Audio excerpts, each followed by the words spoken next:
go to the moon in this decade and do the other things, not because they are easy, but because they are hard.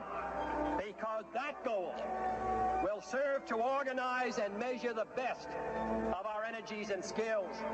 Because that challenge is one that we're willing to accept, one we are unwilling to postpone, and one we intend to win.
Welcome to the report from Iron Mountain. This report is something you would never believe unless you read it. But you also have to understand the mindset of the government that requested it. And that is one of the most important features of this video. The objective was to determine accurately and realistically the nature of the problems that would confront the United States if and when a condition of permanent peace should arrive. This is one of the key elements of the report, because we are to go under the Antichrist system, an era of supposed peace. And this is what this whole program was about. If and when a condition of permanent peace should arise, that means that peace in reality equals world socialism, as we will find out as we journey through this report. And they were to draft a program for dealing with this contingency. In other words, this is a planned situation.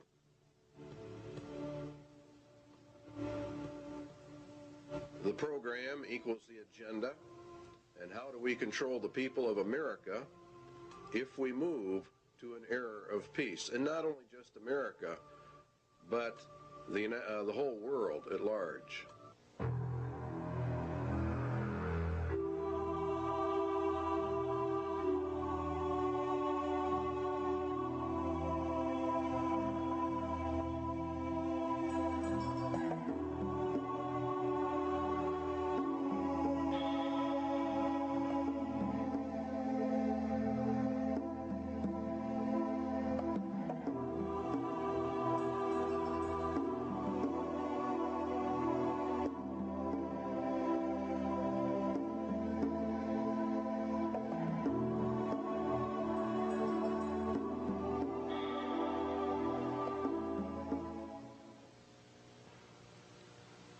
In 1961, Public Law 87-297 was passed, paving the way for the United States to be merged with the United Nations.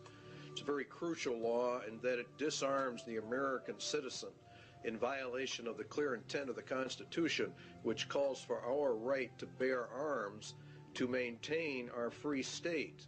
And by the calling for the disarming of all Americans, of course, we lose our free state and we are submerged actually into a slave state. The disarming was to be done by a period of gradual disarmament, and as they were disarming, the United Nations would be built up with a powerful standing army. The evidence suggests a CFR-TC Bilderberg connection, the rich men of the earth, the merchants of Babylon, the killers of the just, according to the Holy Scriptures. The report concerns itself with a globalist agenda, and the conclusions reached have been advanced by these groups. Every one of the conclusions in the Iron Mountain report have been advanced by these groups: Committee of 300, the CFR, TC Bilderbergers, Royal Institute for International Affairs, Tavistock, your Club of Rome, United Nations. It goes on and on. Okay, it began back in 1950, actually. These hearings began to take place in the United States, and the calls for a world government were actually held in 1950. Here's a resolution in Congress that was considered and called for testimony, and it says to provide a true world government through the adoption of a world government constitution. There was a clear intent to place the United States directly under the United Nations and to scrap our Constitution. Universal peace is a prerequisite for the pursuit of that goal, and from the competitive anarchy of nation states, therefore the age of nations must end, and the era of humanity must begin. You will find there's a constant call for the merging of all humanity. Here's a resolution adopted in the United Nations.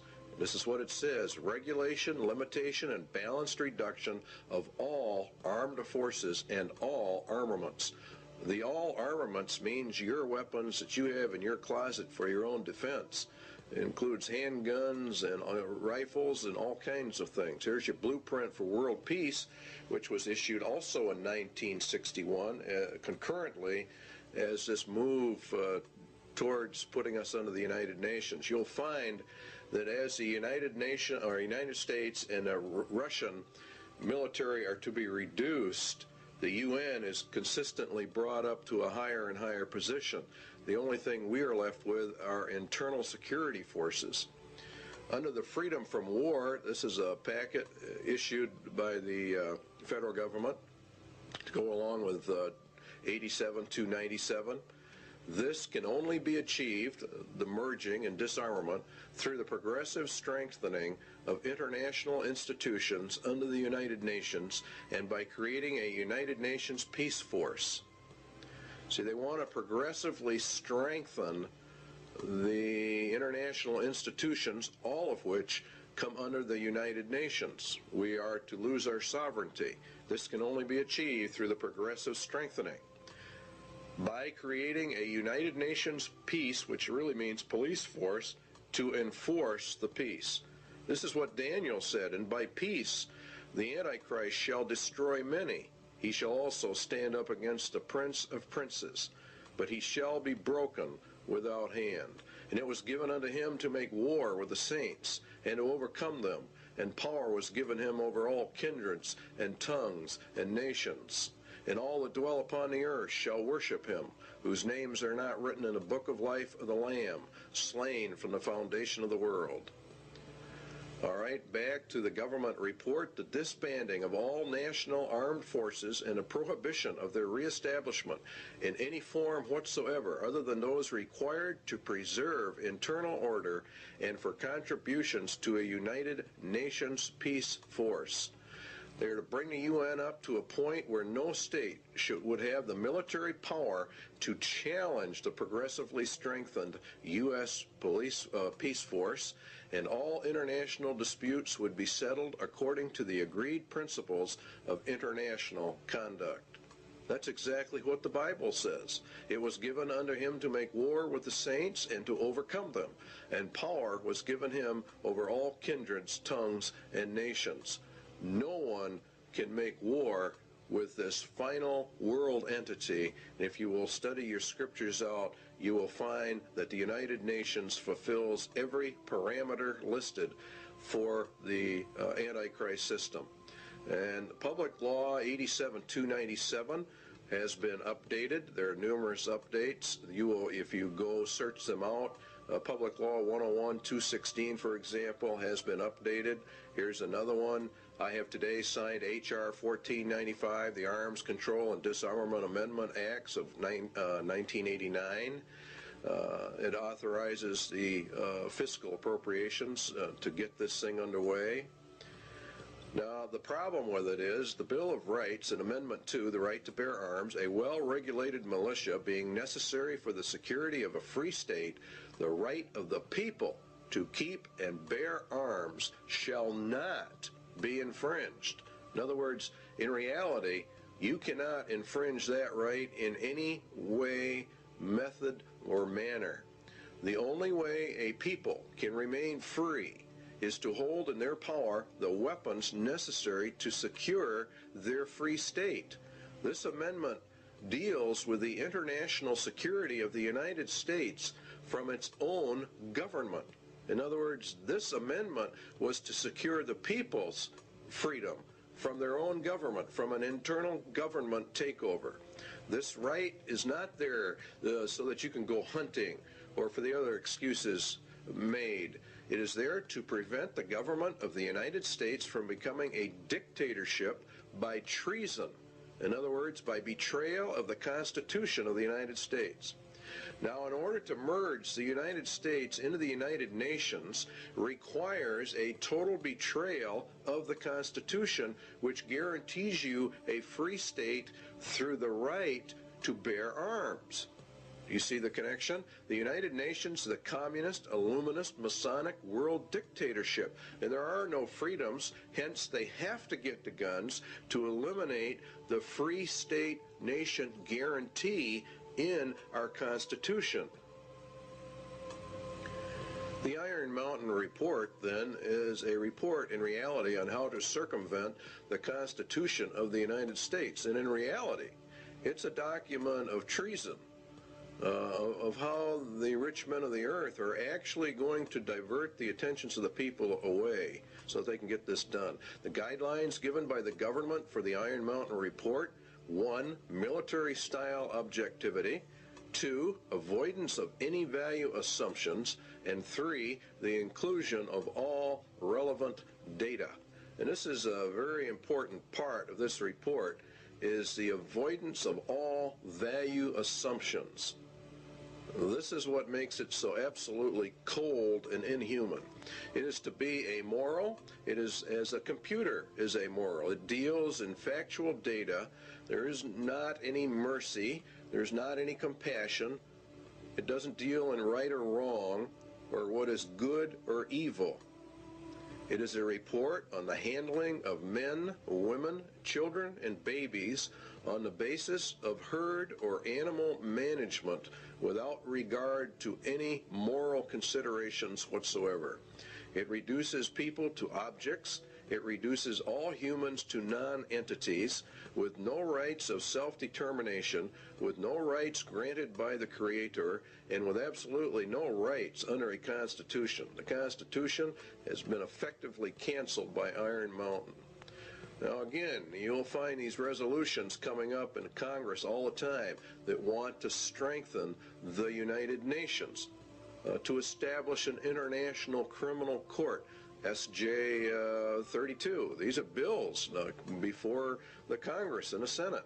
The implementation of Agenda 21 and other Earth Summit agreements, which is all United Nations.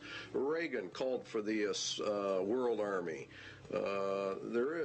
Clinton has approved a UN Army. You're seeing it on TV all the time.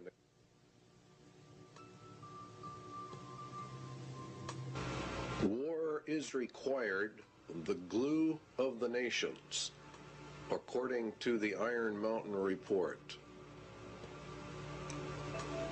Is war the scourge of the nations? It is said that war is merely an extension of diplomacy by other means. It is also said that war is necessary waste. But what is war? And why do peoples of the earth continuously fight and die? Why do millions of human families have a member or members that they have lost to this thing called war? What is the reality behind war? Does man have to fight wars, or can he develop a system of peace?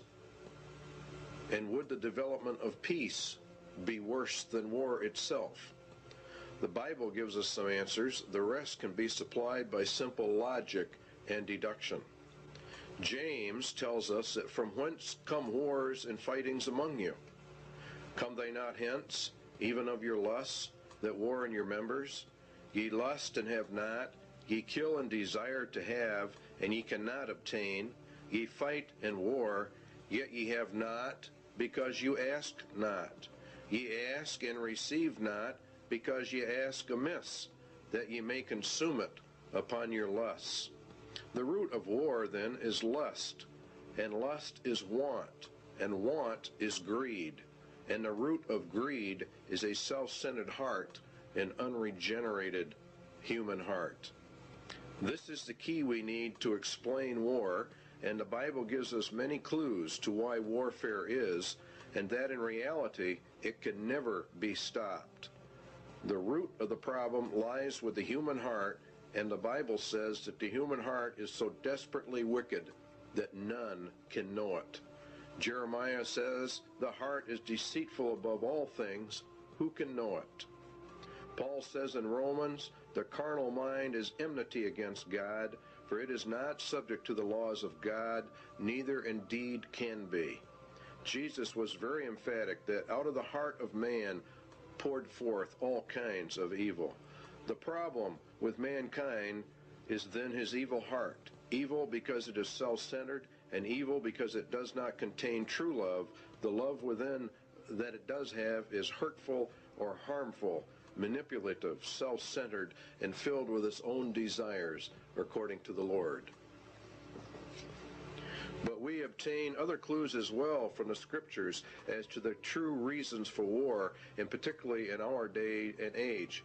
James says, "Go to now, ye rich men, weep and howl for the miseries that shall come upon you. Your riches are corrupted, and your garments are moth-eaten. Your gold and your silver is cankered. The rust of them shall be a witness against you, and shall eat your flesh as it were fire. Ye have heaped together treasure for the last days. Ye have killed and condemned the just." Now let's run a little logic. Lust is the center of war, lust is greed, and greed is from evil, self-centered hearts. The Bible also says that the love of money is the root of all evil, or the height of all greeds. Lust then is greed, and the ultimate greed is an insane love of money, which brings with it power, which brings with it control over mankind. Thus the rich men of the earth are indeed in total control over money, and they have developed a system of economic controls well laid out in the scriptures. If the rich men of the earth gain control over the planet via their Babylonian economic system, then they are the ones who are only powerful enough and rich enough to wage war, and they are the only ones who can develop the war machines that you are looking at on your television screen. They are the ones who can develop the weapons necessary for modern warfare. Iron Mountain agrees. The very title confirms the Bible. The title says that it is a report on the desirability and feasibility for peace. It was ordered by the rich men of the earth. Therefore, they themselves must be the ones waging the wars, and now they have elected not to wage wars, but have elected to do something else, because warfare is drawing to a close. It will have soon served its purpose. In other words, it is a deliberate effort to bring in another system, for the first system of war has almost accomplished the goals originally intended. Albert Pike was purported to have written a letter in which he outlines 3 world wars. Each had a specific purpose, and each had a goal.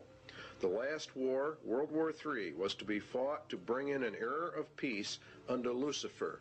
It was to be fought predominantly between the United States and the Soviet Union, and it would come in an era of seeming peace when it seemed like everything was fine, everything was great. The Bible says that the Antichrist is a man of peace. He rides a white horse and has no war machine. There are no arrows in his bow. He is to usher in a period of peace after great wars. Iron Mountain is about this era of peace. Iron Mountain is a report to aid Antichrist in his rise to power. It is in reality a report from hell.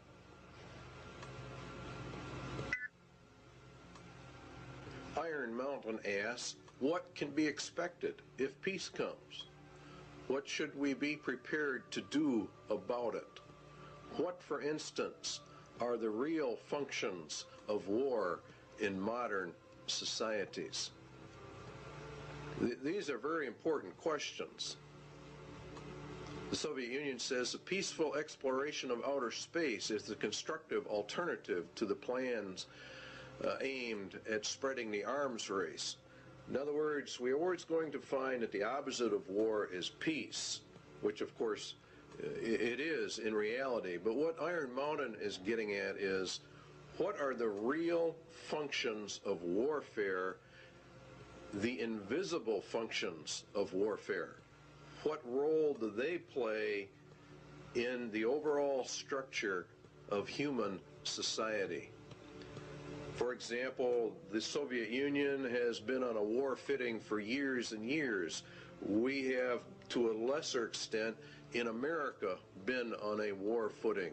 It's been predominantly a Cold War for many, many years, but nonetheless, it has been, and as far as the economics of it are concerned, it has been a war era. It's been an age of war.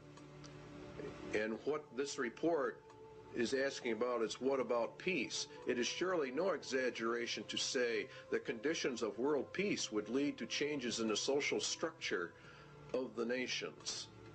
These changes would be of unparalleled and revolutionary magnitude. As we would transition then from an era of war into peace, what would be the problems? It is an incorrect assumption that war as an institution is subordinate to the social system it is believed to serve. What they're saying here is that nations wage war for reasons other than what they state. War itself is the basic social system within which others are secondary modes of organization, conflict, or conspire. In other words, war itself is the basic social system of mankind. And if we go to peace, we're going to have problems unless we understand that. It is the system which has governed most human societies on record today. Well, this is, of course, very true in our day and age. We have seen nothing but war, starting predominantly with World War I and coming forward. The Soviet Union has had tremendous expenditures in their military, and the United States has likewise. It's been, in reality, an arms race. We're going to find out there is a reason for it. The capacity of a nation to make war is the greatest social power it can exercise. War making, active or contemplated, is a matter of life and death, says Iron Mountain. The misconceptions of war: 1, to defend a military, or defend a nation rather, from military attack by another, or to deter such attack. To defend the national interest, economic, political, or ideological.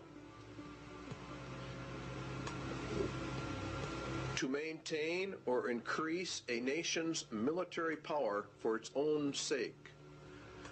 Now you see, these are the visible or more obvious reasons why a person would say, well, that's why we have war.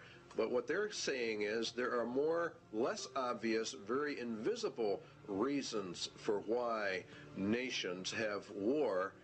And this is the heart of the entire Iron Mountain report.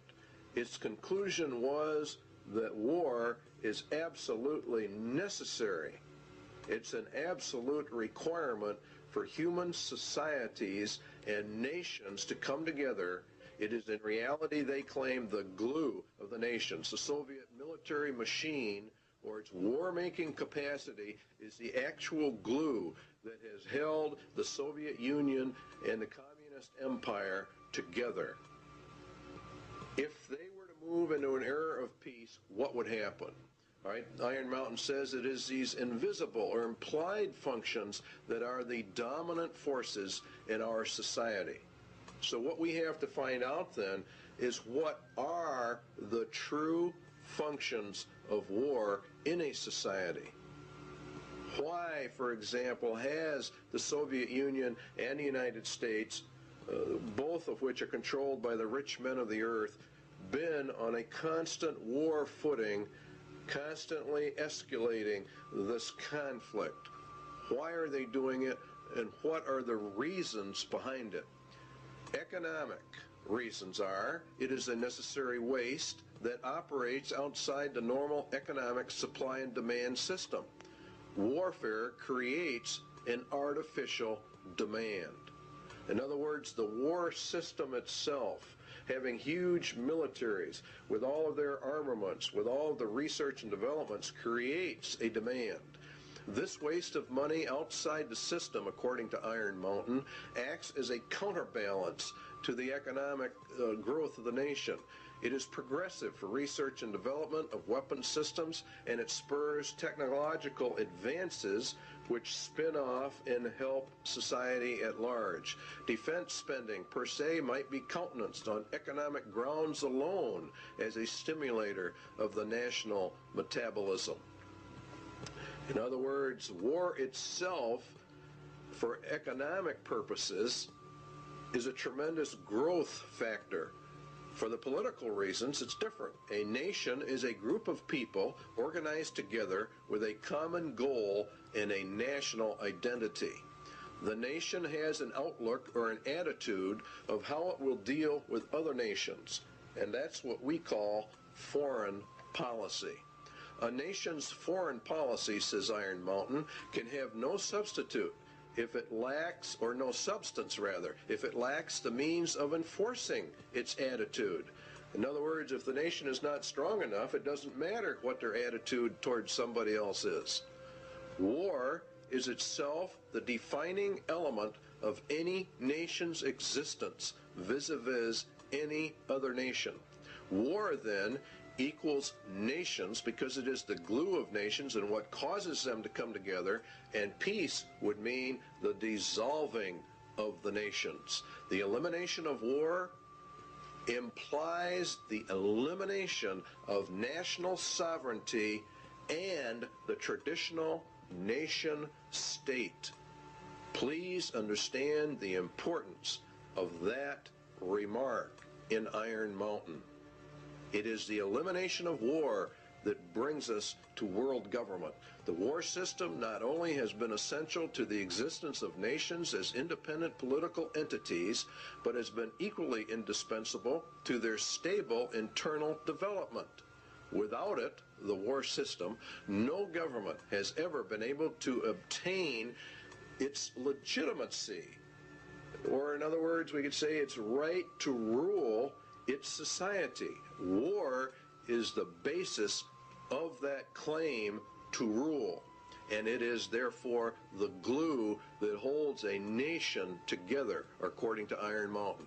The possibility of war provides a sense of external necessity without which no government can remain in power. The organization of a society for the possibility of war is its principal political stabilizer. All right, in other words, for the Soviet Union, they said that the American people were the enemy, and that gave them the glue which held the Soviet Empire together, which rallied the people to make such sacrifices so that we could build up this huge war machine. The basic authority of the modern state over its people resides in its war powers. Now that's another very important statement. Therefore, a substitute for the war system must be found in order to control the people and provide stability and legitimacy of government if we go into an era of peace. Now we know that the United Nations is to be that era of peace. So therefore what they are saying is we have to find substitutes for what war does, the invisible functions of war. We have to find a substitute for that if we are going to go to peace. Obviously, if the war machine is discarded, new political machinery would be needed at once. In other words, as they phase war out, they have to phase whatever they're going to put in its place in to control the people, to control the nation. This is an essential part of Iron Mountain. Until it, the substitute for war, is developed, the continuance of the war system must be assured to maintain the stability of its internal organization of power. In other words, we have to keep the war system going in order to remain in control. Keep war until all substitutes are in place and running so we don't lose our rulership. In other words, those that are in power are going to remain in power. They've got to figure out a way to do that. So they're going to de-escalate the war system as they bring in a peace system. And the peace system is going to radically alter our societies. What substitutes for war are there? Well, it has to be a universal threat of equal magnitude as that of World War. The immediate loss of life and the immediate thought that blood is going to be shed. It has to be credible, and it must be accepted by the vast majority of the population of any given nation, or in reality, the whole world, if they're going to bring in global peace. Credibility, in fact, says Iron Mountain, lies at the heart of the problem of developing a political substitute for war. We must emphasize that one must be found of credible quality and magnitude if a transition to peace is to ever come about without social disintegration. In other words, really what they're saying is a nation would self-destruct without an external threat of some type. It is more probable in our judgment that such a threat will have to be invented rather than developed from some unknown conditions. That means exactly what it says. They're going to invent a system to accomplish this.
An effective political substitute for war would require alternate enemies.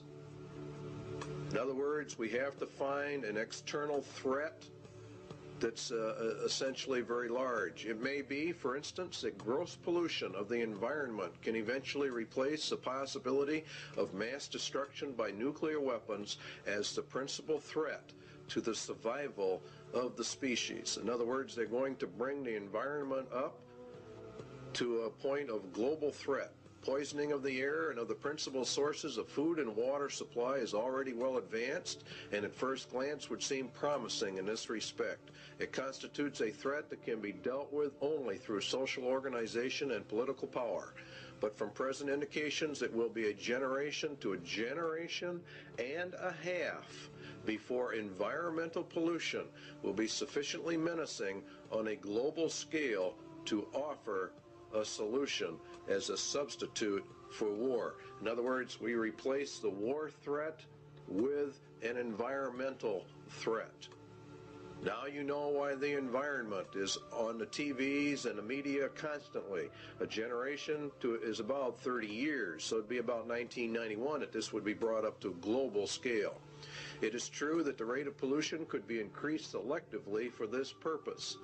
In other words, what they're going, you could selectively find areas where you could deliberately increase the pollution to get this threat in motion a little quicker.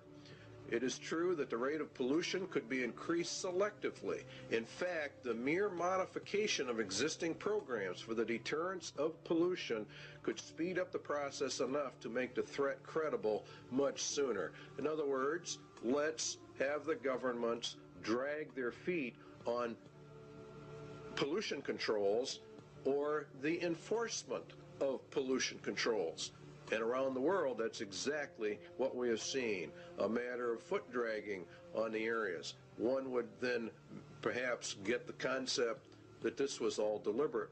Allow pollution to deliberately get worse until it can be manipulated by the controlled media into a world crisis. A global crisis has to be developed. Al Gore, Vice President, a very timely book. Perhaps coincidentally, he wrote the book called Earth in the Balance, Ecology and the Human Spirit. It's a modern version of Iron Mountain in the ecological field. And in reality, it's quite an interesting book. You should go out and buy a copy of it. The world government organizations are pushing this. Climate crisis, Emergency Earth Rescue Administration. The people of the earth have a new common enemy, which requires an emergency worldwide campaign. You see, and we have to abandon our armaments to join in a common cause for survival. What did Iron Mountain say? It had to be a threat to the survival of the species.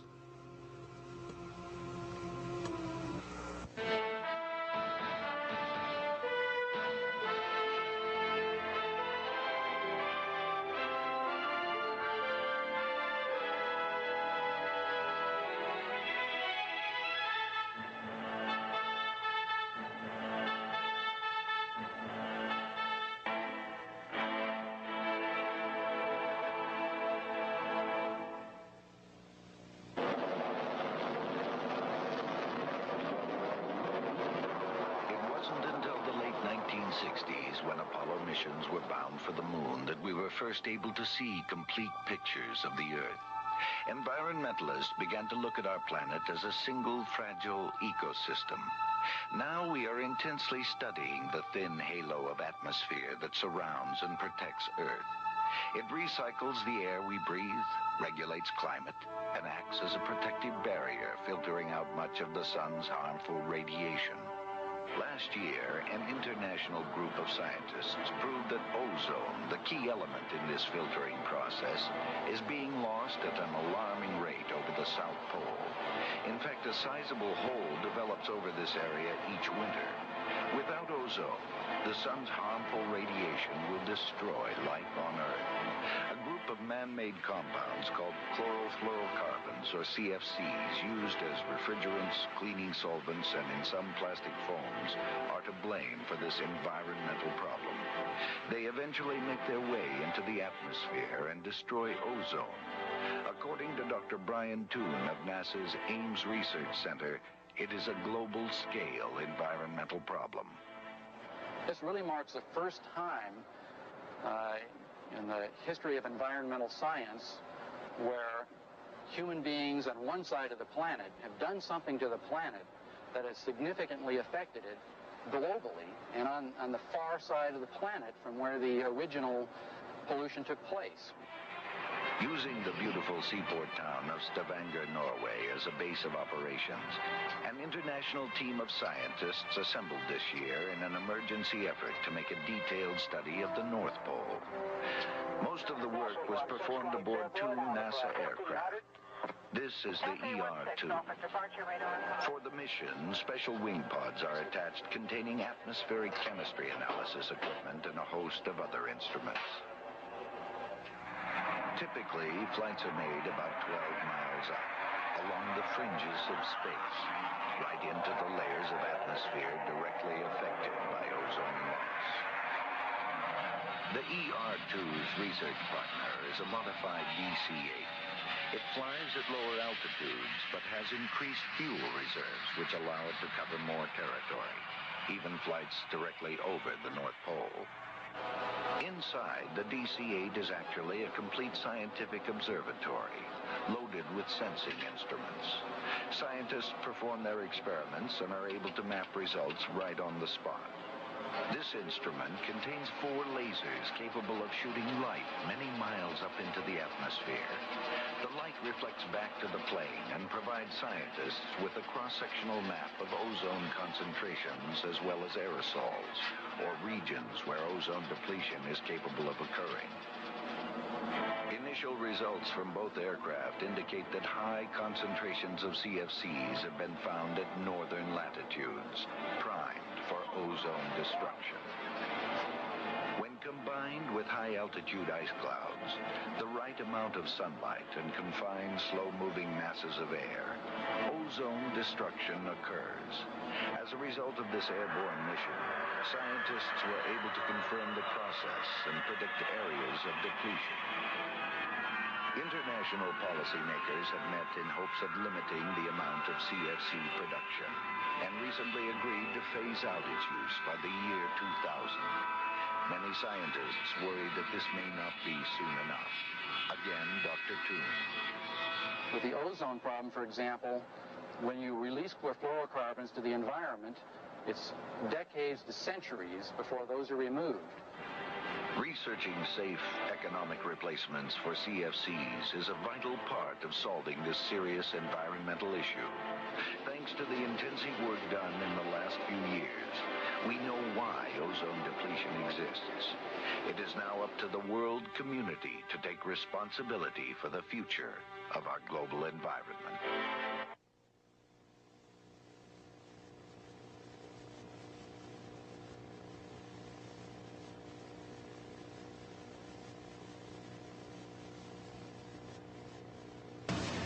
Landsat satellites continue to orbit the Earth 14 times a day.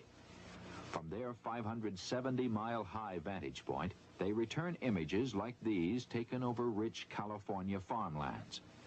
Telltale red images indicate vigorous vegetation growth.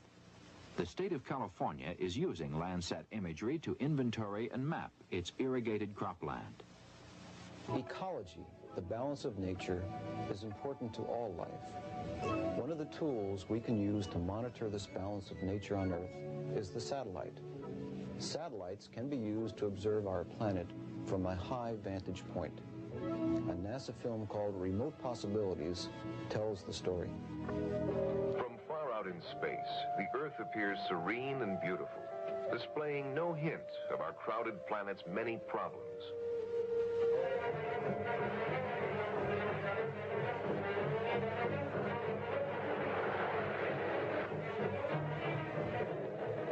As we have used and changed our planet, we have become aware that in many ways we are exhausting it. Exhausting our food supplies, our sources of energy, our natural lands, exhausting the potential of even the once seemingly limitless oceans. Management of Earth resources is at a critical stage. It has never been more important that we understand the environmental relationships of our planet.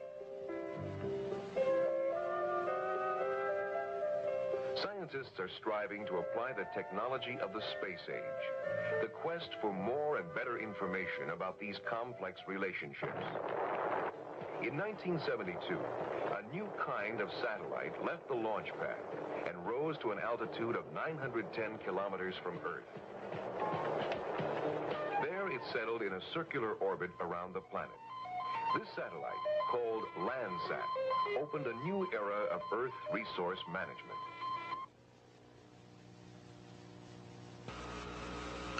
One substitute for war has then been found. The Iron Mountain agenda is being carried out. The objectives of the EcoScan? Well, the UN will end up with control over all the land, and ownership of the land will be held by the rich men. There is arising a crisis of worldwide proportions involving developed and developing countries alike, the crisis of the human environment. The process of compromise of national interests will, of course, have to take place. International economic security is inconceivable unless related not only to the world's environment, but also to the elimination of the threat to the world's environment? Well, the only major threat is private property ownership and private property rights, where people can do as they want.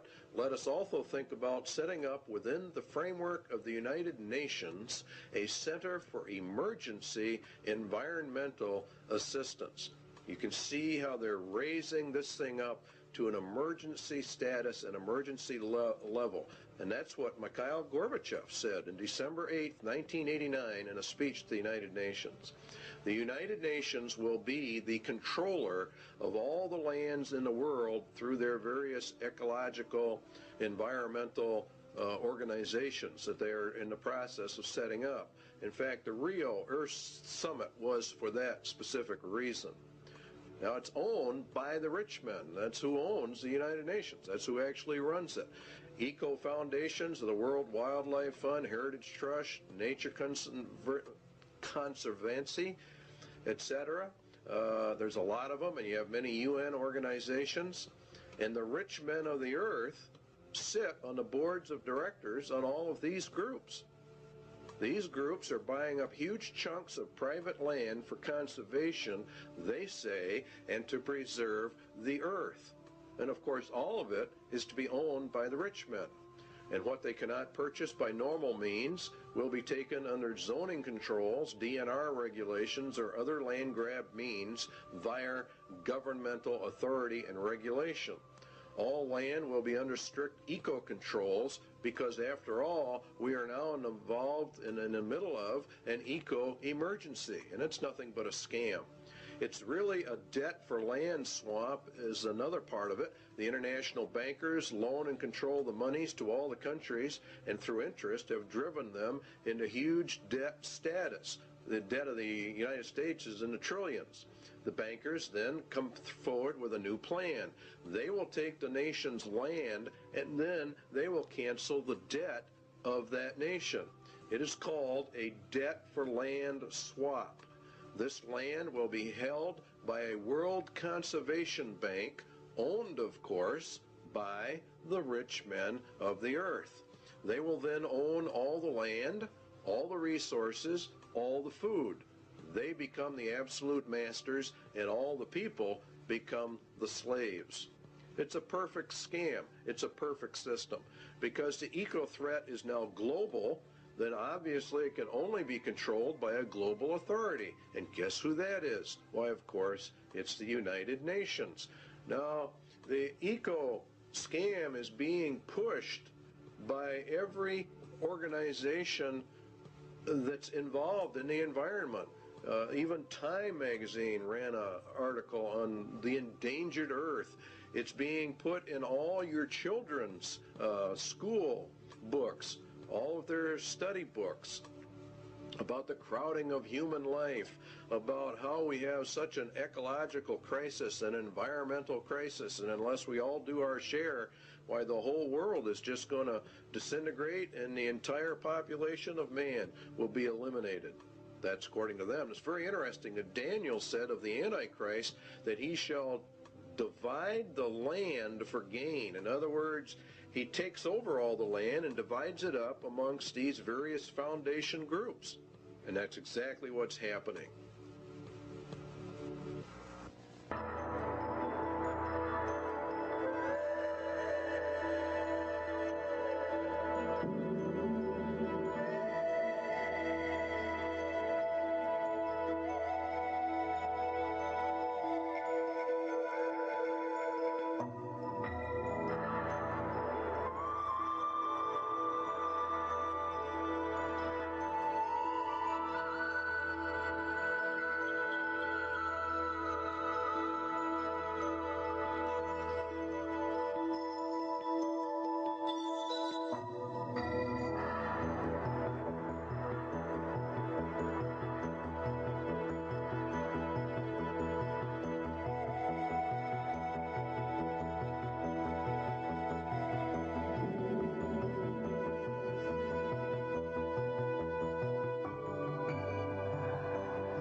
It has been hotly argued that such a menace would offer the last best hope for peace by uniting mankind against the danger of destruction by creatures from other planets or from outer space.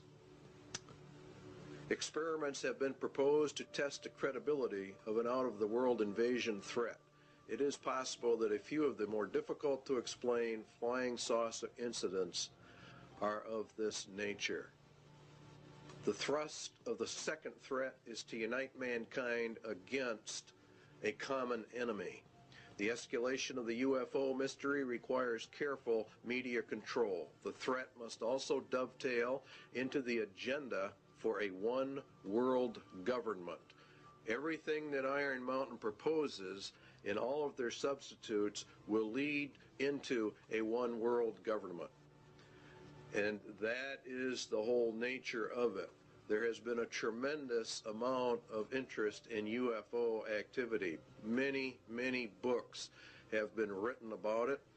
The average Christian, I believe, probably poo-poos the whole subject, but we believe here at CIA they're making a tragic mistake when they do that, because the Bible does mention some things that would tend to imply very strongly that UFOs are in fact real and will be a latter-day occurrence, just before the end and just before the return of Jesus Christ. As you can see, here's a book for Christians, UFO End Time Delusion. It is part of the grand delusion that God is going to cast down upon man for the rejection of Jesus Christ in the end. There have been many books written about the government's cover-up of the UFO experience, and that the United States government knows exactly what is going on, and we would agree with that from the viewpoint of the scriptures, that the people of the world, the governments of the world, the highest levels of the powers that be, know exactly what's going on when it comes to the UFO mystery. They do because their mind is controlled by Satan, and he is the author of all of this. It's part of the grand delusion in the end.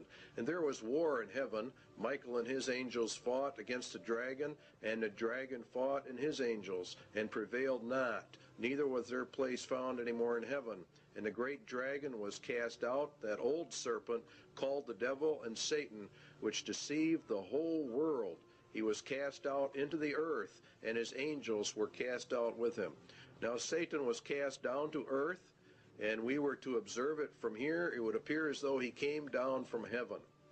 For as the days of Noah were before the flood, they were eating and drinking, marrying and giving in marriage, until the day that Noah entered the ark. Now Jesus said, so shall it also be. And the days of Noah were quite a few. He lived 950 years before and after the flood. He was there when man began to multiply on the face of the earth, and daughters were born unto them. And the sons of God saw the daughters of men that they were fair. Now, the book of Enoch gives us some information about that. It happened after the sons of men had multiplied in those days, that the daughters were born to them, elegant and beautiful. And when the angels, the sons of heaven, came down, you see, they took wives, each choosing for himself, whom they began to approach, and with whom they cohabitated, and teaching them sorcery and incantations. And the whole situation is one where these were literal fallen angels that came down and mated with the daughters of men, and they produced a race of giants, according to the book of Enoch. And many ancient writings give this interpretation to the sons of God mystery of Genesis 6. And what is interesting is that they said they would return. Now the Spirit speaketh expressly that in the latter times some shall depart from the faith, giving heed to seducing spirits and the doctrines of demons. Now the word seducing comes from the word planos, which, if you do a word study, comes all the way back to where we get our word planet. Could it be that the interpretation is, in the latter times, some shall depart from the faith, giving heed to impostors from other planets? That would be the most literal translation, and that is also exactly what is happening. These impostors are actually demons pretending to be from outer space. It is part of the grand delusion.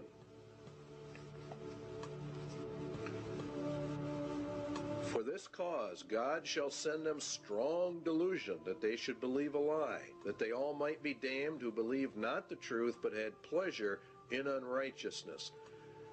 They reject the concept of creation, even him whose coming is after the working of Satan with all power and signs and lying wonders. This would result in UFO contacts of the first, second, and third kind as Satan sends his advance guard to prepare man for the grand delusion.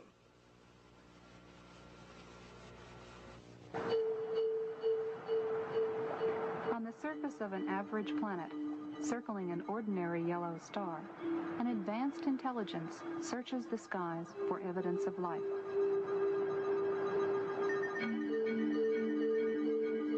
Directed by even higher intelligence, machines with brains of silicon patiently sift through faint shards of radio data for the unmistakable signal that will indicate the first sign of life beyond Earth.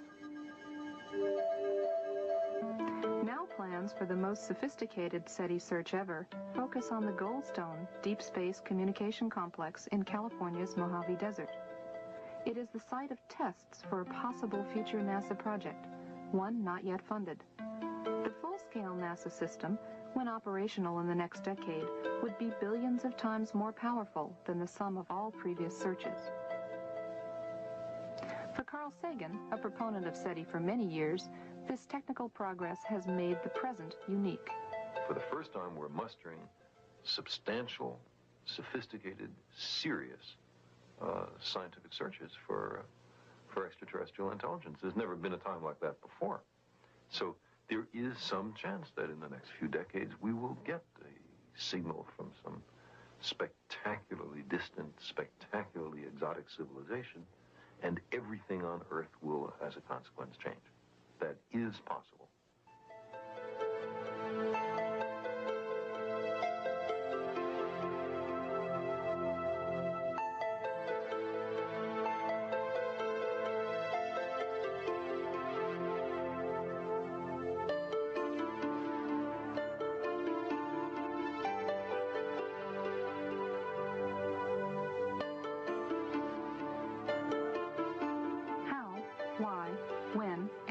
To search for life beyond Earth has been debated for centuries.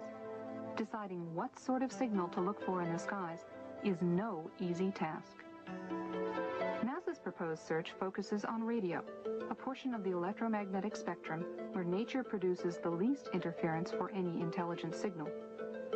The plan is to use existing radio antennas and combine them with advanced computer hardware and software specifically designed for the task.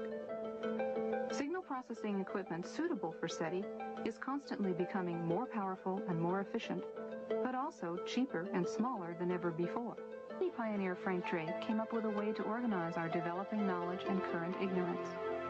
SETI scientists often use what's called the Drake equation to illuminate the necessary conditions for contact and to provide a rough estimate of the number of other civilizations. The existence of other technical civilizations depends upon astronomy, how planets form, comparative planetology, biochemistry, the role of intelligence in evolution, technology, and the fate of technical civilizations. So SETI becomes a way to test our theories of the origin and evolution of the universe and the place of life within it. There are several keys here that we want to look at as we keep Iron Mountain's report in mind. The two primary keys are that evolution is an accepted fact and ETs are now accepted at the highest levels of government. We believe that the SETI program is camouflage for what is really going on, or the contact reports that have been gotten out from the government under the Freedom of Information Act are in fact cover for the SETI program. But the two, we believe, are going to merge in the end and introduce mankind to the aliens, who are in reality demons and Satan's advanced guard. The movies that have been produced are very important. Satan plants a seed, he waters it, then he sits back and watches it grow, and then he reaps the harvest. And the harvest, of course, is the loss of millions upon millions of men. The Day the Earth Stood Still was produced many years ago, but it's a very, very important film in that it planted the seed. The Day the Earth Stood Still said that war must stop, peace must be enforced, and world government is a requirement to get all of this to happen. The message was very important. E.T., a very, very popular movie, taught us some things as well. It said that reptiles are very cute, that love is the answer, that love heals, but more importantly, that we all evolve in a different manner. You're going to find evolution at the bottom of all of these movies. And Star Wars is another one. How famous they were. Well, they're programming the human mind for certain things. One, evolution of the races, good and evil forces, a universal, eternal fight between the forces of good and evil, and more importantly, a federation of planets, a uniting of the nations, a uniting of all the planets. Mankind will evolve upwards and eventually will join in intergalactic civilization. And this is the important keynotes in every one of these movies. Close Encounters of the Third Kind was a very, very important film. It bases itself on evolution. Two, that the United Nations is a central player in that movie. The U.S. military is connected to the United Nations in that movie, and that mankind will join interplanetary civilization. It starts by contact, by exchanges of the races. In other words, some of our people go there, and some of their people come here. Now, something surfaced not too long ago called Majestic 12 that dealt with government contact with aliens. A lot of people laugh at this document and think it's a hoax. Our research against the Bible would say that it is not a hoax, that this actually is legitimate and that contact has been made. Operation Majestic 12 is a top-secret research and development intelligence operation established by special classified executive order of President Truman. Now, this took place back some years ago. Very interesting, however, what Majestic 12 sets up. A rancher reported that a UFO had crashed in a remote region of New Mexico. You might have even seen this replayed on Unsolved Mysteries. They ran a series on this. A secret operation was begun to assure recovery of the wreckage of this object. Aerial reconnaissance discovered that 4 small human-like beings had ejected from the craft. All 4 were dead. News reporters were given the effective story that the object had been a weather balloon. They are discounting the UFOs to the public while they gather the evidence secretly. The biological and evolutionary, there's your key, processes responsible for their development has apparently been quite different from those in Homo sapiens. Evolution is then a proven fact insofar as the government is concerned. They have accepted evolution as an established fact. The aliens then did not evolve as we did. This is the very basis of the grand delusion. It's creation versus evolution.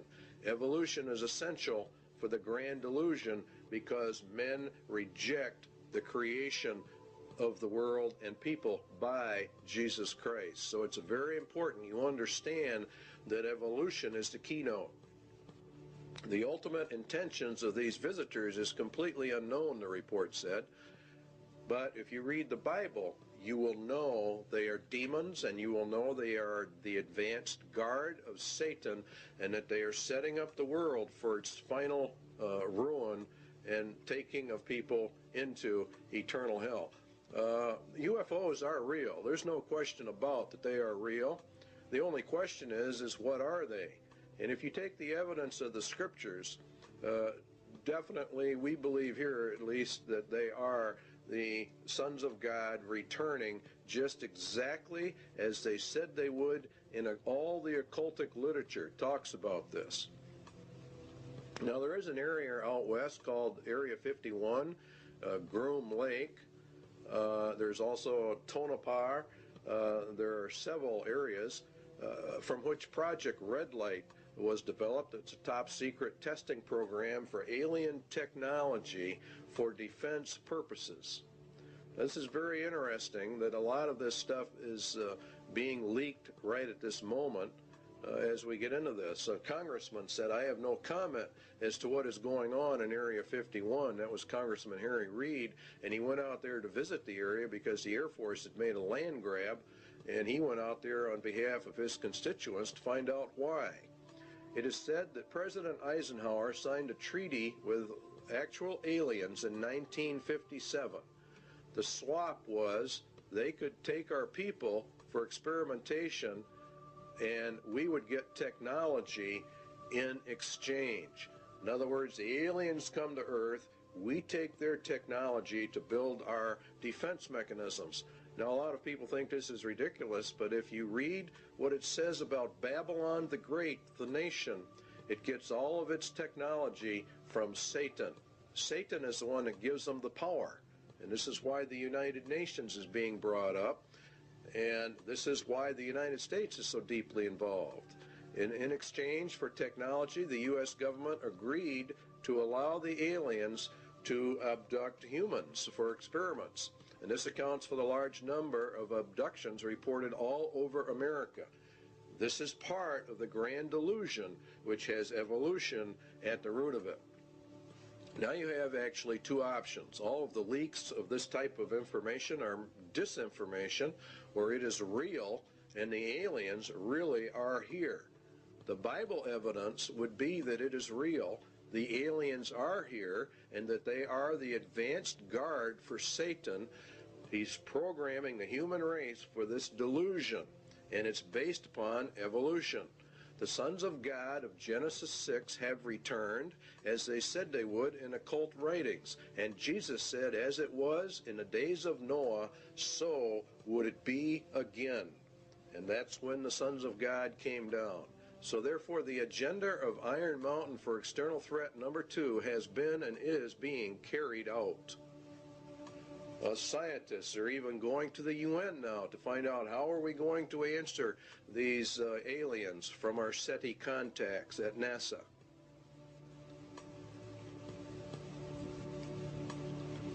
They believe the UN should do all of this. And so you see it elevates the United Nations to power. And this is very important. It's part of the Iron Mountain agenda.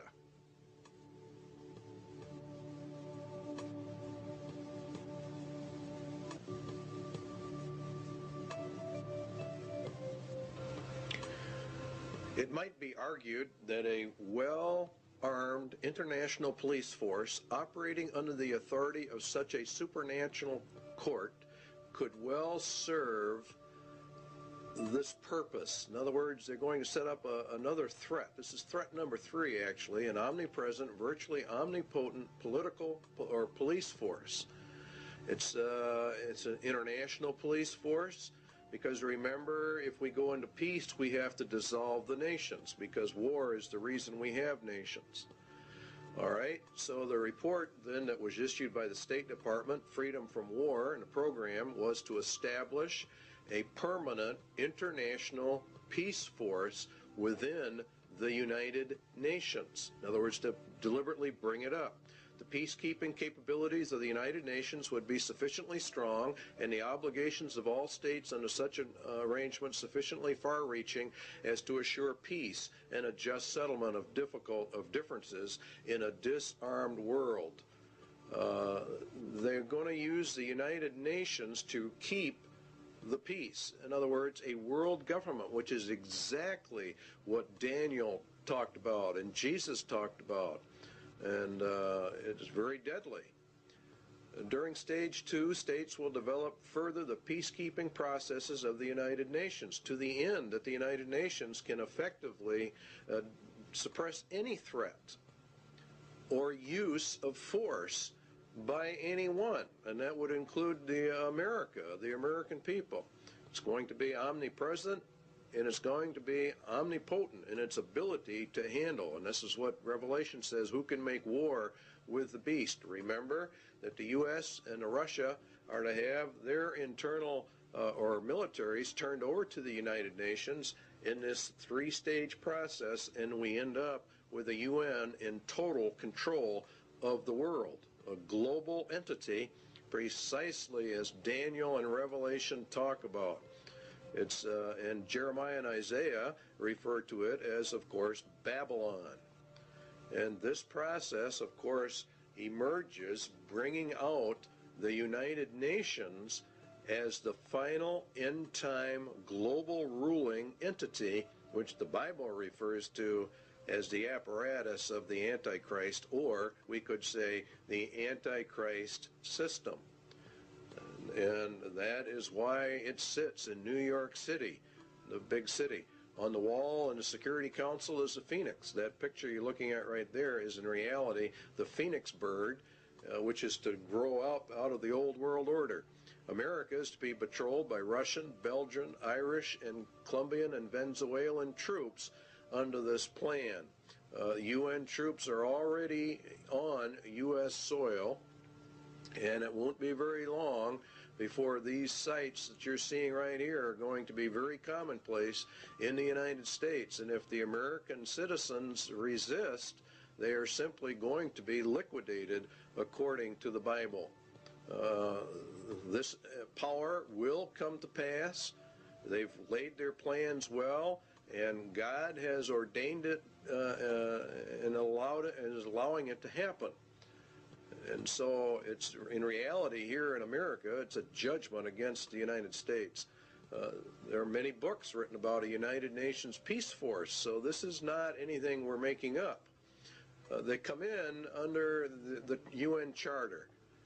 And the last part of it, this principle of non-interfering in a nation shall not prejudice the application of enforcement measures under Chapter 7. In other words, the United Nations claims that it doesn't really want to get involved in internal national affairs, but the opposite is in reality the truth. Chapter 7 deals with action with respect to threats of the peace, breaches of the peace, or acts of aggression. And it's the Security Council itself that determines the existence of a threat, breach, or act of aggression. And it can even walk in under the threat, or it's a possibility that we might have problems. And they determine the existence of any threat to the peace. So they can come in, if they choose to, on very fragile grounds, which is exactly what they did in Somalia. Should the Security Council consider that measures provided in 41, which are more economic, I don't know exactly what word to use, but sanctions, I guess, is the best word to cover it. If that doesn't work, if economic sanctions do not work, then they can resort to military powers. And they can use whatever they have to maintain or restore international peace. Now, Psalm 2 says that the kings of the earth set themselves, and the rulers take counsel together against the Lord and against his anointed. Where do the rulers of the world meet? They meet at the United Nations, and this is where they take their counsel together.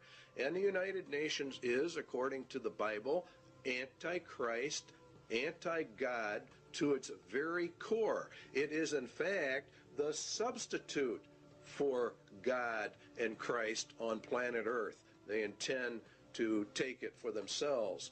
The fourth beast shall be the fourth kingdom upon earth, which shall be diverse from all kingdoms, and shall devour the whole earth, and shall tread it down, and shall break it in pieces. And the 10 horns out of this kingdom are 10 kings.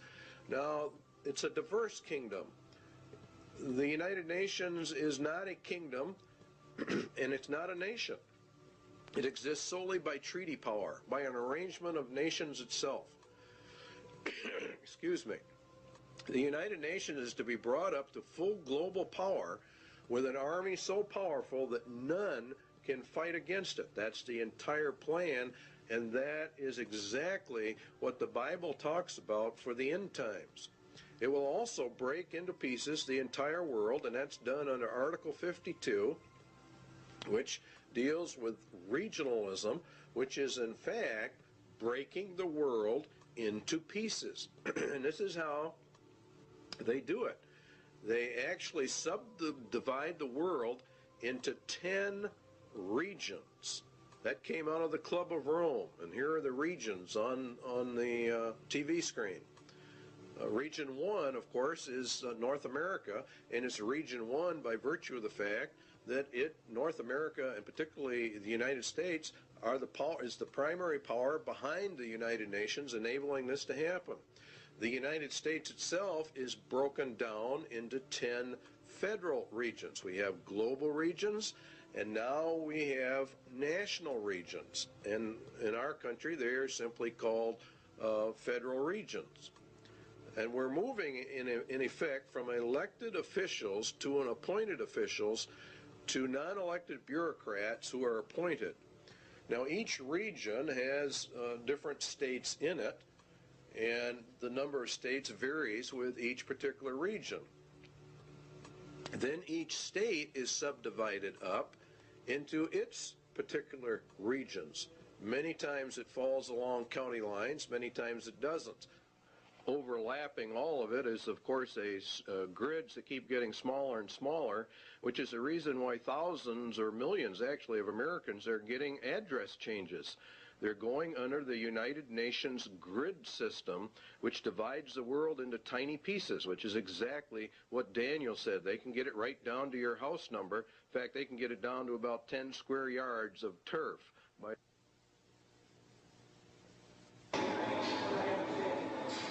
Recently, NASA's Landsat 4 satellite, shown here just before its trip into space, was launched from the Western Test Range by a Delta rocket. This Landsat is the fourth in a series of NASA spacecraft designed to continuously collect accurate information on Earth's resources. More than 100 nations will make use of the information gathered by Landsat 4 in land use planning, mineral exploration, and agriculture. Landsat project scientist Dr. Vincent Solomonson described a new instrument on the satellite called the Thematic Mapper. In urban planning, the Thematic Mapper will be very effective. Features that were blurred or hazy over cities as viewed by the multispectral scanner on Landsats 1 through 3 will be seen much more clearly from the Thematic Mapper, and as a result, urban planners will be able to manage and monitor the spread of the urban sprawl into the surrounding countryside. The major receiving and processing facility for Landsat data is located at NASA's Goddard Space Flight Center in Greenbelt, Maryland. After completing its 3-year mission, Landsat 4 is designed to be retrieved by the space shuttle. Okay, standing by for up-telemetry command reset. So what we have are 10 federal regions. We have 10 federal regional councils, which are miniature Washingtons, in each federal capital. We're being regionalized, and pretty soon there won't be any such things as counties or states. So what we're doing is we're going from county and state control to total federal control, and then the federal government's losing its control to the United Nations. This is globalism. This leads to the federalization of our police or the security forces within the United States. And this is really in total violation of the constitutional implications, but they're not paying any attention to the Constitution. The internal security forces are not your peacekeeping, UN peacekeeping troops. The peacekeeping troops are there to put down actual revolutions and wars. The internal security forces are there more for crime control and the rounding up of people. Predominantly, the MJTF police will be the national police force. And this is George Bush and Clinton and the rest of them have continuously pushed this arms control treaty because they have to disarm us in order to make this thing work. If you will recall, we discussed that in the constitutional crisis. The MJTF police means multi-jurisdictional task force police, and it removes all citizens from local, county, and state protections that you had under the law. And they're just abolishing all of this. And the MJTF police mission, we believe, is the house-to-house search and seizure of people. It's made up of National Guard units, state and local police, converts street gangs as needed into deputized police. House-to-house search and seizure, separation and categorization of men, women, and children as prisoners in large areas. Now you have to understand that in order to liquidate the millions of people that Jesus Christ says are going to be liquidated, they have to plan this out long before it happens. 1965, they started the Office of Law Enforcement Assistance. Then came in 1968 the Omnibus Crime Control Act, which converted the OLEA to the Law Enforcement Assistance Administration. They called, in turn, in 1971 for a regionalized police force. In 1971, an advisory commission on intergovernmental relations issued a pamphlet called M67, which called for a special multi-county and interstate police force. In other words, the merging of all police forces into one federal group.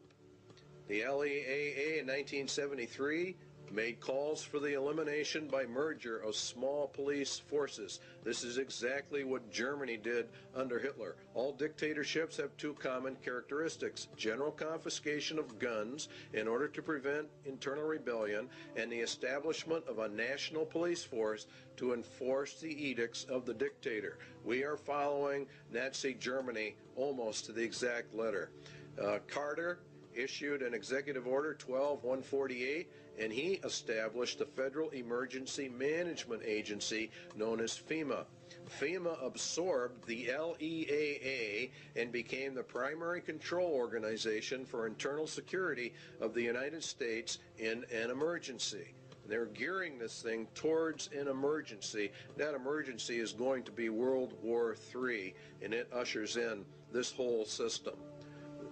FEMA has many interesting programs: Rex 82 Bravo, Rex 84 Alpha, Helix 2, Rex Alpha, Night Train, Cable Splicer, Garden Plot. These are all martial law training exercises. The plan is to bring America under martial law. We believe they know the American people would never accept this system except an external emergency were given. The UN system, remember, is a martial law military system. Under the executive orders of FEMA, mandatory registration of all people, including babies and children in the United States, at the United States Post Office. They have boxes in them. We already know about it. They're marked for emergency use only. The primary one here to look at is 11,000, seizure of all civilians and work brigades, which is in reality slavery, and includes the rights to split up families as well. In essence, what will happen in America is going to be worse than the communist revolution in Russia. This plan provides the basis for the deployment and employment of military resources, including National Guard personnel, for civilian disturbances. So Iron Mountain external threat number 3 has been and is now being implemented. An omnipotent police force. Next on the list is the space program as an economic substitute for war.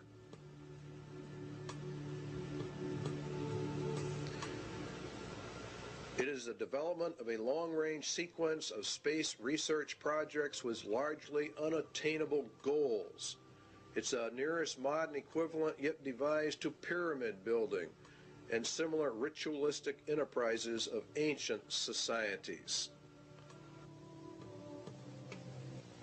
We choose to go to the moon in this decade and do the other things, not because they are easy, but because they are hard.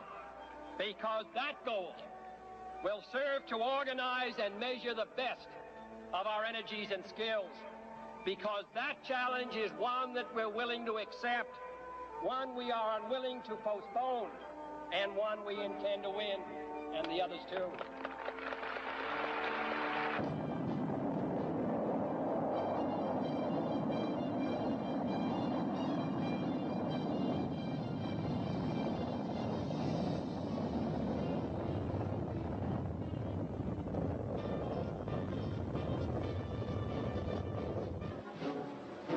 Everything associated with the Saturn V was huge. The rocket itself, the building where it was assembled, and the crawler transporter that carried it to the launch pad. The fully loaded Apollo Saturn V was 363 feet tall. Its main engines alone generated 160 million horsepower, and its fuel pumps pushed fuel to the engines with the force of 30 diesel locomotives.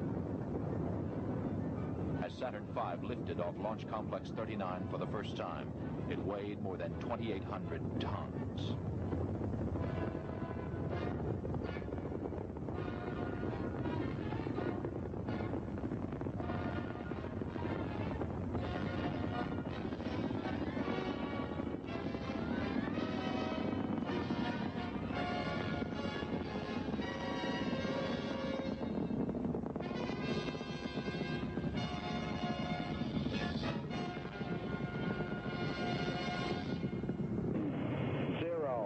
Engine running. Liftoff. We have a liftoff. 32 minutes past the hour. Liftoff on Apollo 11. Tower cleared. We got a roll program. Neil Armstrong reporting the roll and pitch program, which puts Apollo 11 on a proper heading.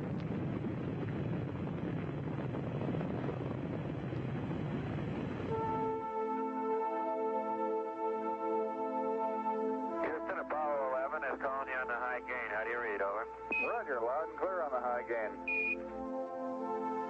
Eagle, you're looking great. Coming up 9 minutes. We're now in the approach phase. Everything looking good. Altitude 4,200. Houston, you're a go for landing, over. 40 feet down, 2.5. Picking up some dust. 30 feet, 2.5 down. Straight shadow. 4 forward. 4 forward, drift into the right a little. 20, down a half. 30 seconds. Forward, just. Hey.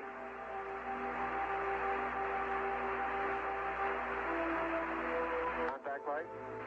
Tranquility Base here. The Eagle has landed. That's one small step for man. One giant leap for mankind.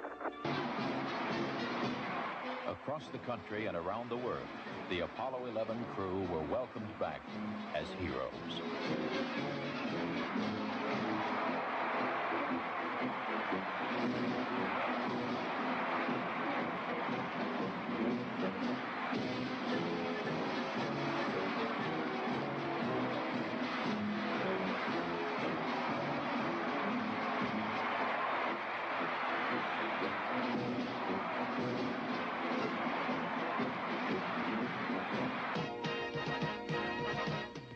Before Project Apollo ended, 6 additional flights to the moon were made, and all but one were highly successful.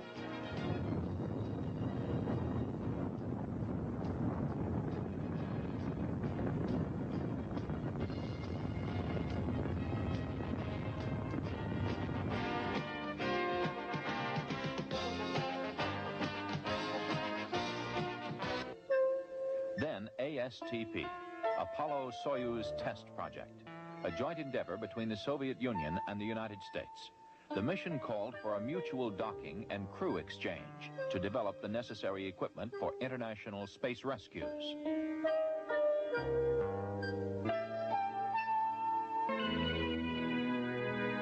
We looked back at planet Earth with Landsat remote sensing satellites. Crops, forests, pollution, all can be photographed in great detail to help us better manage our Earth's resources.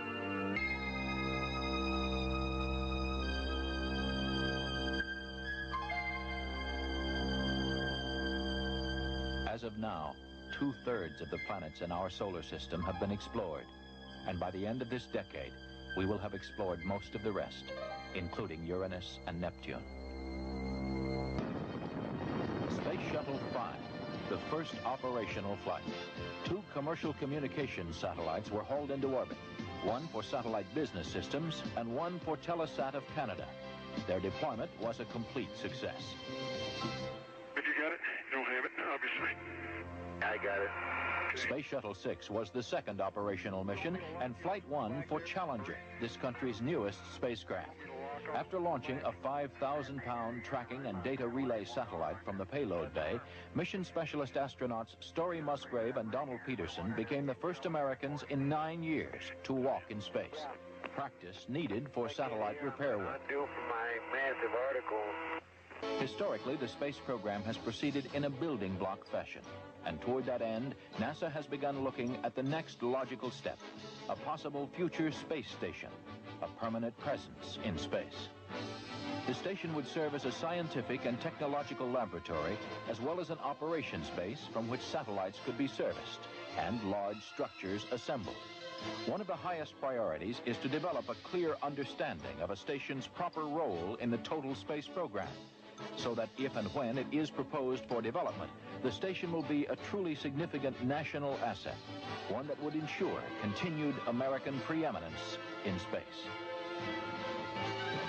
The space program in general and the shuttle program in particular have gone a long way to help our country recapture its spirit of vitality and confidence. The pioneer spirit still flourishes in America. In the future, as in the past, our freedom, independence, and national well-being will be tied to new achievements, new discoveries, and pushing back new frontiers. We must look aggressively to the future by demonstrating the potential of the shuttle and establishing a more permanent presence in space.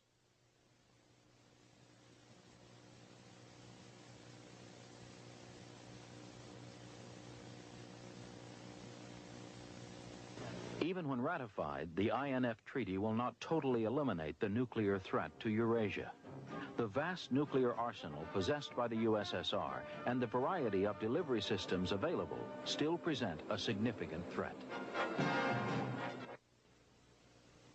The organization of fail-safe inspection machinery could well be ritualized in a manner similar to that of established military processes. Inspection teams might be very like armies, and their technical equipment might be very like weapons. Inflating the inspection budget. In other words, what they want to do is they want to expand this. So what do we have? The INF Treaty, where it says inspection machinery could well be ritualized, according to Iron Mountain. Inspection teams might be very armies. And that's exactly what has happened. We have a great ritual of disarmament. It's very interesting what you find when you start digging into the INF treaty hearings. Limited test ban. Let's take a look at all the treaties. Limited test ban, 1963. Non-proliferation, 1968. The ABM Treaty, 1972. The SALT I, the SALT II, the IMF Treaty. Very long, drawn-out process. And this is exactly what Iron Mountain recommended be done. It is one of the most important elements of the INF Treaty is the President establishes in this area operating on-site inspection. One layer of the regime, it says on the last sentence, builds upon another. And the whole thing becomes elongated, and it actually becomes a monster in and of itself. The data exchanges required are really immense, and so it requires an elaborate governmental system in order to accommodate all of this. And so Iron Mountain recommendation number 2 has definitely been implemented. The second one is the universal health care was a recommendation of Iron Mountain. Universal health care for all. It's an economic substitute for the war economy. It's very interesting how all of this works. Health. Drastic expansion of medical research, education, and training facilities, hospital and clinic construction, the general objective of complete government guaranteed health care for all. That's exactly what Clinton has introduced to the American people. He announced a universal health care and mandatory insurance program. And so they're putting everything in place exactly as Iron Mountain told them to do. It's universal, and you cannot exempt yourself from it, and it is causing a lot of trouble around the nation. But the arguments are not going to be on that basis. What is going to happen is we're going to be issued eventually a global identification card, and that is the purpose of this whole thing. The medical card has only one purpose. That's to get the foot in the door for the MARC system. Iron Mountain's third recommendation is being implemented. Iron Mountain economic substitute number 4, a new educational system to bring in globalism under the United Nations, UNESCO, congressional record, the great conspiracy to destroy the United States, education for freedom and world understanding. You see, all of this is designed to bring us into a world system, a global system under the control of the United Nations. The second manifesto of the U.S. Office of Education, the implementation of the program of surrender through education. In other words, they destroy Americans' national pride and put us under the United Nations. And the NEA is leading in this. They even say it themselves, teaching about globalism and the world system. They say enduring peace cannot be attained until the nation states surrender to a world organization. This was found out during the Reese Committee hearings in Congress.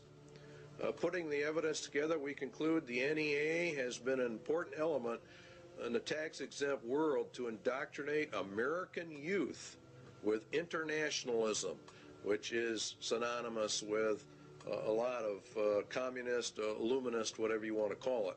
The Iron Mountain agenda is being carried out. Outcome-based education, the developing of leaders for restructuring the schools, change agents. Parents are beginning to get upset, but they are not putting it together.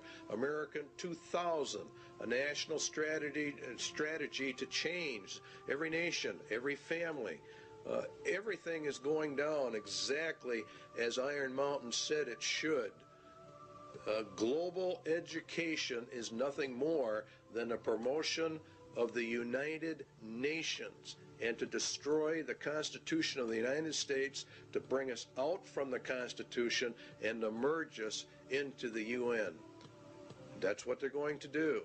To improve learning and teaching by providing a national framework for educational reform, to promote research, consensus building, and systematic changes needed to ensure, you see, everything has to be changed. Guess what the changes all lead to? And guess who's behind it? If you look, Robert Mueller, former UN Secretary General to the UN, member of the Planetary Citizens, wrote the Global Core Curriculum. Marilyn Ferguson, the Aquarian Conspiracy, New Age. This is all being integrated into the educational system of America. And it's called America 2000. And it is extremely subversive. The national and international power play for education. It's going to go through because God has decreed it will go through. And UNESCO is behind it. Gorbachev, we parted with the old world, rejecting it once and for all. We are moving towards a new world, the world of communism. We shall never depart from it. Books are on the market explaining all of this. We don't have time in this video to get into it, but Iron Mountain Recommendation 4 is being implemented. Iron Mountain Sociological Substitute for War, Slavery. Another possible surrogate for the control of potential enemies of society is the reintroduction in some form consistent with modern technology and political processes of slavery for the control of potential enemies of a society. Anyone that does not agree with the New World Order is an enemy of society and is therefore subject to slavery. Detention centers and concentration camps, work camps, are associated with forced labor, which is in reality slavery. Seizure under the executive orders of all civilians in work brigades, that's forced labor, that's slavery, which includes the rights to split up families. There are concentration camps, detention centers all over the United States set up under FEMA, under Rex 84, and there are presently, to the last count we had, 130 such facilities in the United States of America. In Arizona, you'll see, for example, some there. We've got one here in Wisconsin. Concentration camps for U.S. citizens. The MJTF police to conduct house-and-house search and seizure and separation and categorization of men, women, and children and babies.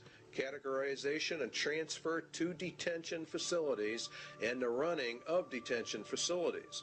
Iron Mountain Slavery recommendation number 2 is mandatory service, a form of universal service, turned to some variant form of the Peace Corps or the Job Corps. It is entirely possible that the development of a sophisticated form of slavery may be an absolute prerequisite for social control in a world of peace. Now, this is just incredible when you really stop and look at what they're actually saying in relationship to biblical prophecies. Remember, Jesus said they're going to round you up and kill you. President Clinton has authorized boot camps for young offenders. Is this the beginning of a larger scale for social reorientation like the communists do? America 2000, the national plan that's going into our schools, requires mandatory community service.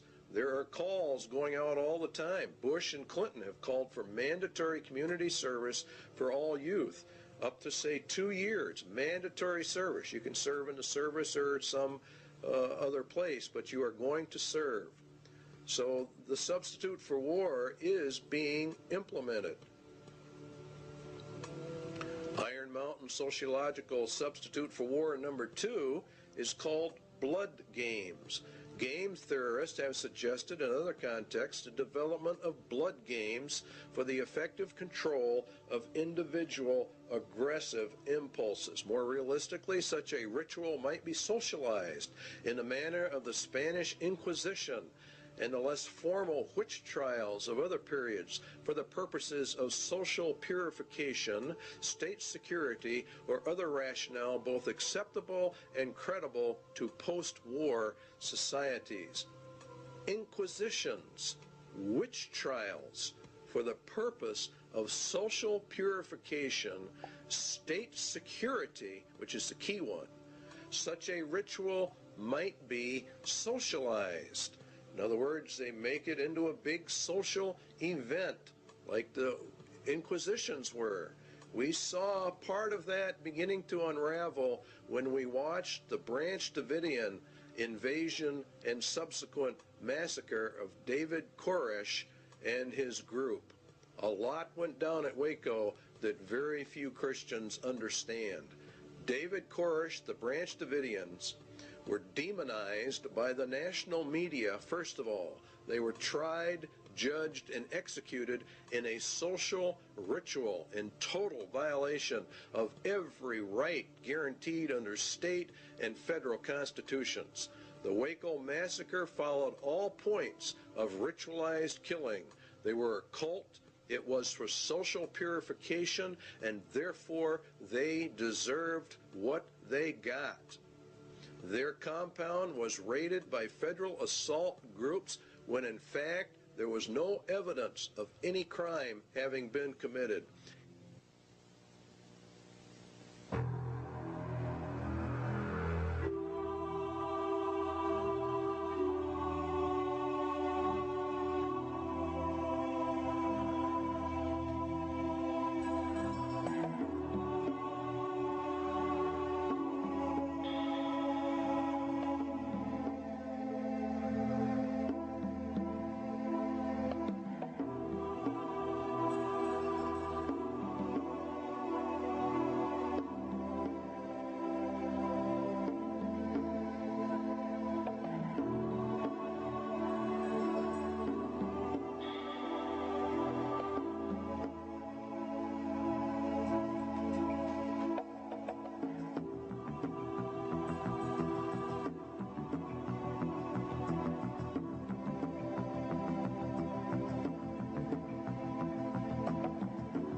Yesterday's action ended in a horrible human tragedy. Mr. Koresh's response to the demands for his surrender by federal agents was to destroy himself and murder the children who were his captives, as well as all the other people who were there who did not survive. He killed those he controlled, and he bears ultimate responsibility for the carnage that ensued.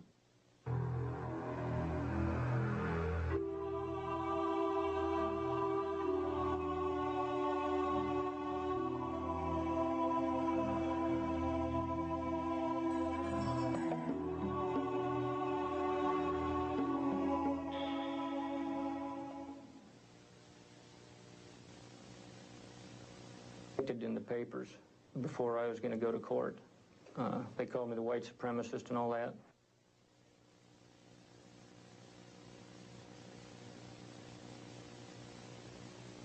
It's victims of demonization that we all are victims of. When the federal government decides it is going to prosecute somebody, they sort of demonize them.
To ring out. Well, do you want to give your federal agents that leeway to just say when they kill American citizens that things just went wrong? We just have a mother here dead, we have a little boy dead, and that just things went wrong.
Weaver trial, it was admitted by federal agents that they had been ordered to kill the Weavers regardless of any threat family members posed to government personnel. Now, I want you to think about how serious that is. What was the charge against Vicki Weaver? What crime against the state had she committed that warranted her execution by the federal government? Indeed, she was not charged with any crime whatsoever, yet the U.S. government ordered her shot on sight, a virtual killing. It was murder in the first degree. It is cold-blooded, ritualistic, social purification because the Weavers held a viewpoint not politically correct.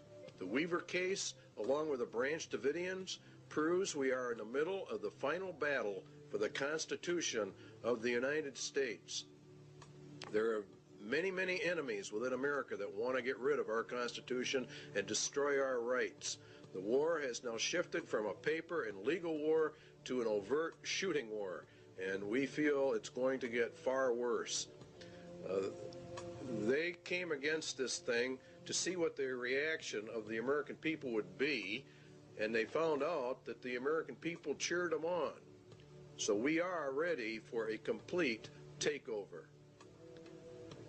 Spotlight put out a small publication on FEMA in case of emergency.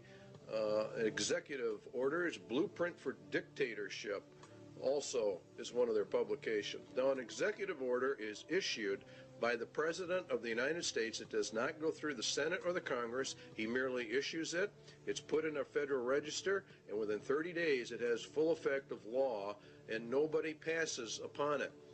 Now, that's fine, and he has some rights to do that, but not contrary to the Constitution of the United States. FEMA developed national security emergency plans for the regulation of immigration, nationals of enemy countries, plans to implement laws for the control of persons entering or leaving the United States, develop intergovernmental and interagency law enforcement plans and counterterrorism programs to interdict and respond to terrorism incidents in the United States that may result in a national security emergency, to interdict and respond to terrorism incidents in the United States. Now, this is a key that they're beginning to use. Under the new Crime Control Acts, particularly under the Crime Control Bill number 8, which is now before the Congress, a protester can be charged with terrorism. And this paves the way for the government to declare all those who oppose the New World Order as terrorists, and therefore imprison them, because you will be a political dissenter. To develop law enforcement plans to respond to civil disturbances. These people know perfectly well there's going to be major disturbance when this thing finally comes in. So they want all bases covered by law. So that's their rationale. They will legally be able to do this. You don't think it's going to happen. This is exactly the executive order issued by George Bush to quell the Los Angeles riots. L.A. went under martial law. Very few people understand what that means, but it means, in essence, that the Constitution in Los Angeles was totally suspended. And it says in there that units and members of the armed forces of the United States and federal law enforcement officers will be used to suppress the violence. In other words, they're federalizing everything, and that's what happens under martial law, and to restore law and orders. They can also call up members of the National Guard. That's a key point. They're militarizing the nation. They're putting it under military law. If Americans do not want the New World Order and they resist, America will go under immediate martial law rather than through the staged program into a martial law system, which is what the UN is. Also included to coordinate all federal agencies assisting in the suppression of violence and the administration of justice. Martial law suspends the Constitution of the United States. The UN is to be brought up to full power, and it will rule through martial law via a three-tier military martial law system. The first one we're going to actually look at is called FinCEN, and FinCEN, from the data we can get, it's not only a financial controlling sector, but it has to do with other things. Their equipment is black, and there are reports of a multitude of black helicopters all over the United States. We get calls on it virtually every day from someone who's just had them flying over the house. The FAA says that the black paint schemes are used on helicopters by the Drug Enforcement Agency and the U.S. Army Special Operations.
Here is a map of FinCEN locations in the United States, and these are confirmed, they claim.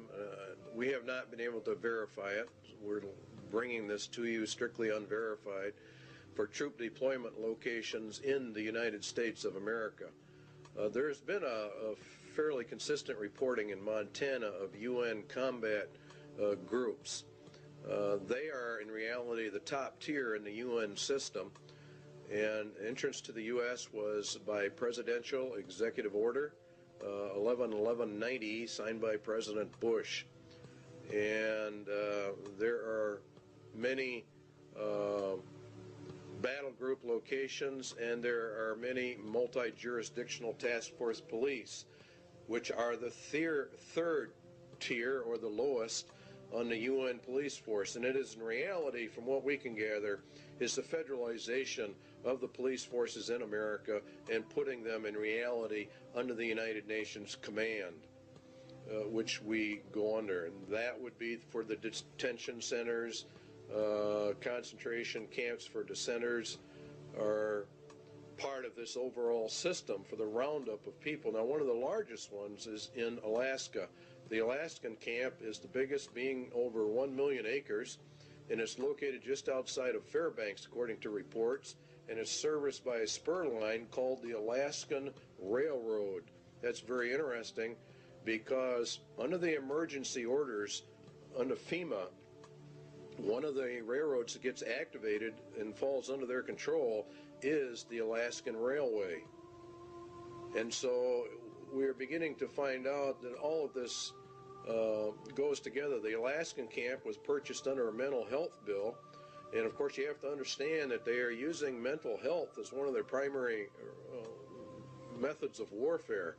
The Iron Mountain recommendations for an inquisition for social purification are also confirmed by the Lord Jesus Christ. Then shall they deliver you up to be afflicted, and shall kill you, and you shall be hated of all nations for my name's sake. This is predominantly a move against Christians and Jesus Christ. And he shall speak great words against the Most High, and shall wear out the saints of the Most High, and think to change times and laws. See, that's exactly what they're doing right now. They're changing all the laws. And it was given unto him to make war with the saints, and to overcome them, and power was given him over all kindreds, tongues, and nations. And in Revelation 17, and I saw the woman drunken with the blood of the saints, and the blood of the martyrs of Jesus. And this is actually, you're going to find out, has much to do with the United Nations. Iron Mountain substitute for war blood games has been, in effect, implemented and is being carried out. Ecological, considering the shortcomings of war as a mechanism of selective population control, it might appear that devising substitutes for this function should be comparatively simple. In other words, war kills off some people, and so now we have to have an ecological substitute for that function, and it really boils down to total population control. Current trends in warfare, the increased strategic bombing of civilians, and the greater military importance now attached to the destruction of sources of supply as opposed to purely military bases, strongly suggest that a truly qualitative improvement is in the making. In other words, as we phase down the war system, there's probably going to be one great last one in their plans to really reduce the world population. There is no question but that a universal requirement that procreation be limited to the products of artificial insemination would provide a fully adequate substitute control for the population. A universal requirement that procreation be limited to products. See how they treat people. Conception and embryonic growth taking place wholly under laboratory conditions would extend these controls to their logical conclusion. Now, total and complete control, this is what this means, of every human being born. They will be pre-selected genetically to be a slave to the rich men of the earth. This is the system they're setting up.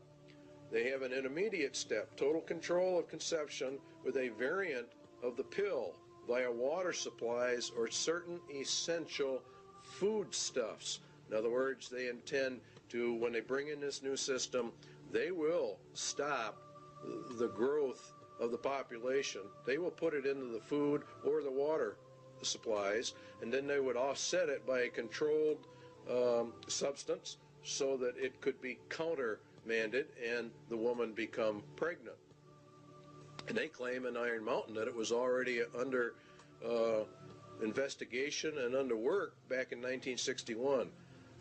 So the interpretation is the mandatory mass sterilization of the human race with them in total control of all the antidotes for it.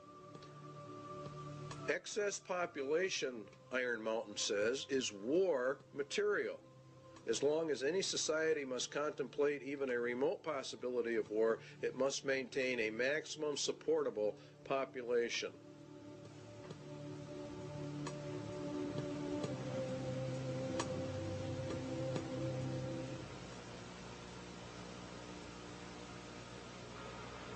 When the auditor finally gets his hands into the balance sheet. I suggest, therefore, that this be sold not through a democratic process. That would take too long and devour far too much of the funds to educate the cannon fodder, unfortunately, which populates the earth. We have to take almost an elitist program that we can see beyond our swollen bellies and look to the future in time frames and in results which are not easily understood or which can be, with intellectual honesty, be reduced down to some kind of simplistic definition.